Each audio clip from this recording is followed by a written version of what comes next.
د ملګرو ملتونو د بشري حقونو د شورا د 950مې ناستې دوهمه ورځ نن د دغې ناستې په څنډه کې د افغانستان په اړه ځانګړې ناستې هم جوړې شوې.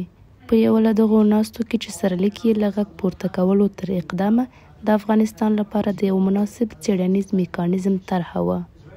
د افغانستان لپاره د ملګرو ملتونو د بشري حقونو ځانګړي راپور ورکوونکي ریچارډ بینټ وویل چې د افغانستان د بشري حقونو د وضعیت د ښه کېدو لپاره د جنسیتي اپارټایډ یا جنسیتي تبعیض په رسمیت پیژندنه ښایي یوه مهمه لاره وي.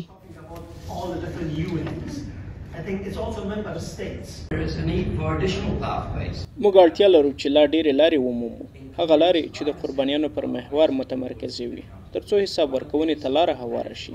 یو له دغو لارو څخه چې د مدني ټولنې لخوا مطرح شوې او زه هم بشپړ ملاتړ ترې کوم دا ده چې د جنسیتي اپارټایډ مفهوم باید قانوني بڼه ومومي.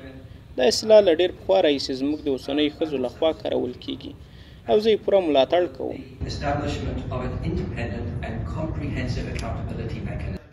په ورته مهال په دې ناسته کې په جنیوا کې د افغانستان دایمي استازي د مدني بنسټونو او څیړنیزو میکانیزمونو پر ارزښت ټینګار وکړ او ویل چې دا جوړښتونه د بشري حقونو د وضعیت د څیړلو او عدالت د تامین لپاره حیاتي رول لري.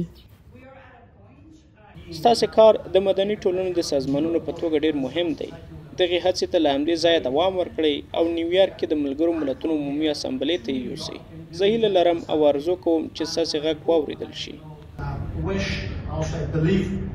په دې ناسته کې همداراز د افغانستان د بشري حقونو د سخت او پیچلي وضعیت په اړه هم ژوره اندېښنه څرګنده شوه.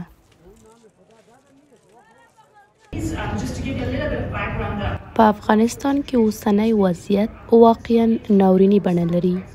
افغان ښځې او نجونې چې قربانیانې دي په رښتیا سره د عدالت مستحق دي.